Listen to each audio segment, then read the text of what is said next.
Why does motivation drop after we introduce new processes? Why does creativity decline after we tighten monitoring? Why does performance become mechanical when structure increases?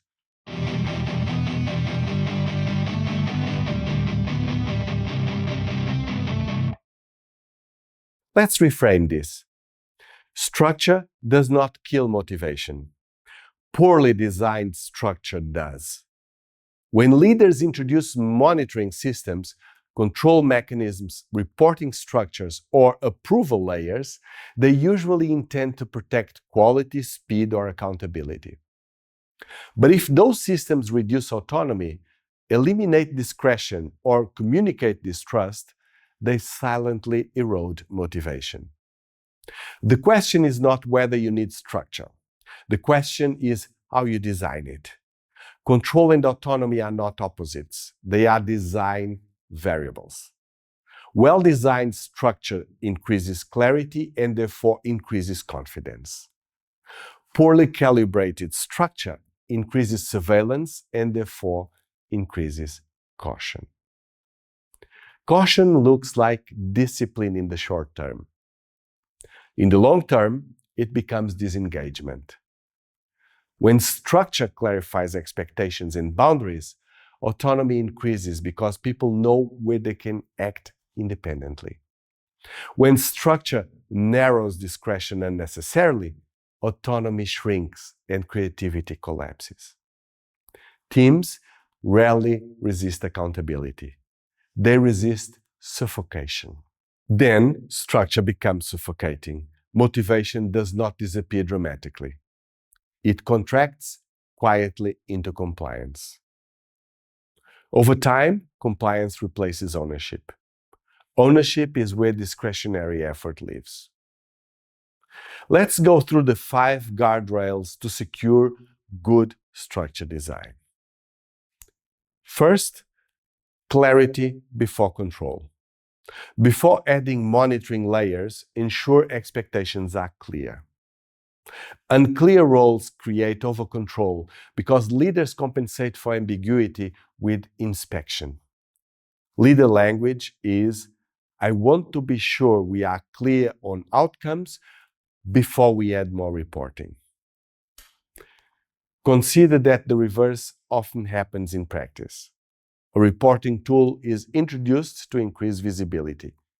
Then, additional slides are added to anticipate possible questions. Then, variance explanations are required even for minor deviations. Then, follow-up meetings multiply. Nothing looks dramatic, but the signal becomes clear. Judgment is not trusted without constant inspection. Over time, initiative shifts downward. People stop deciding and start asking. Control replaced clarity without anyone formally deciding that it should. Clarity reduces the need for control because it reduces ambiguity. Control increases when leaders are unsure whether expectations are understood. Design clarity first. Add control only where clarity fails. Second, get the metrics right. Metrics signal what really matters. But when metrics are misaligned, they silently reshape behavior. If you measure speed without quality, quality declines. If you measure output without collaboration, silos strengthen. If you measure individual targets in a team-based system, cooperation weakens. Motivation collapses when people feel forced to choose between doing the right thing and hitting the metric. Leader language is, our metrics should reinforce judgment, not replace it. Metrics do not just measure performance. They define what performance means. When metrics become the sole definition of success, professional judgment is sidelined. People optimize for the number, not for the mission. Well-designed systems align measurement with professional judgment instead of replacing it. They support discernment rather than narrow it. When people feel trusted to interpret metrics rather than merely chase them, motivation strengthens. When people feel reduced to metric producers, motivation shrinks to mechanical output. Third, monitor without humiliation. Visibility is necessary, but humiliation is optional. Public monitoring without context creates defensive comparison. The issue is not visibility. It is whether visibility reinforces learning or status anxiety. Leader language is, we monitor to learn, not to shame.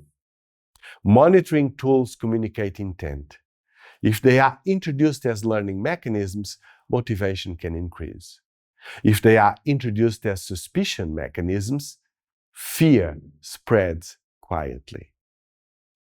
The tool is rarely the problem. The framing and calibration are. When visibility strengthens competence, engagement grows. When visibility threatens identity, energy contracts. Monitoring should shorten learning cycles, not increase political tension. If monitoring makes people manage perception instead of performance, the system is miscalibrated. Fourth, protect discretion. Every role needs a discretionary zone, a space where professional judgment operates without micro-approval. When leaders eliminate that zone in the name of consistency, they standardize mediocrity. High performers live first in highly constrained systems, not because they dislike structure, but because they dislike being reduced to execution machines. Leader language is, within these boundaries, your judgment applies. Boundaries create safety. Micromanagement removes ownership. Structure must define the outer frame of responsibility while leaving inner room for expertise to operate. Without that space, motivation narrows to task execution instead of contribution. Contribution requires discretion. If every action needs approval, initiative disappears. If initiative disappears, innovation declines. If innovation declines, long-term competitiveness weakens. That chain begins with structural design. Finally, audit the system before blaming people.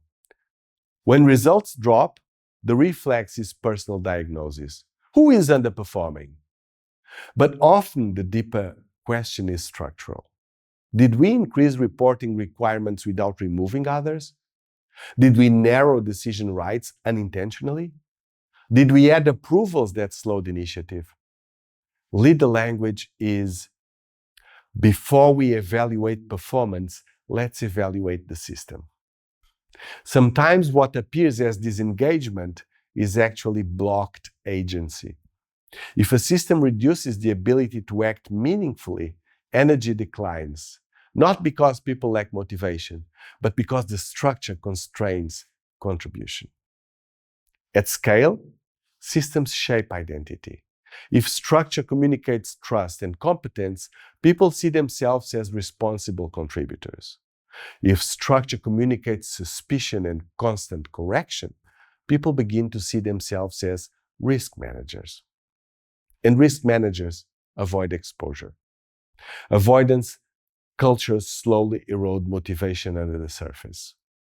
Over time, that erosion becomes inertia. Innovation slows, voice decreases, and decision cycles lengthen. Not because people lack ability, but because structure has trained people into caution. This is why structure design is a leadership act, not an operational detail. Structural design either amplifies intrinsic motivation or slowly sterilizes it. The difference is rarely visible in calm periods. It becomes decisive under pressure. And under pressure, organizations do not rise to the level of their slogans. They fail to the level of their structural design. If your systems reinforce trust autonomy, and professional judgment, performance expands under stress. If your systems reinforce suspicion, narrow discretion, and require constant approval loops, performance contracts precisely when complexity increases. That inflection point is structural, not emotional. Now, step back and reflect. Review one system you introduced in the last year. Did it increase clarity or did it increase control? Did it protect autonomy or shrink it? Did it create ownership or compliance? That answer predicts your team's motivational trajectory. And that brings us to the end of the series, How Leaders Destroy Employee Motivation. If you haven't watched the previous videos yet, they'll be right here on your screen. Also, in the description below, you'll find a link to the website for a deeper understanding. If you want the next breakdown, subscribe to the channel. And if this changes how you see motivation and leadership, share it with someone who leads. Rewire how you lead.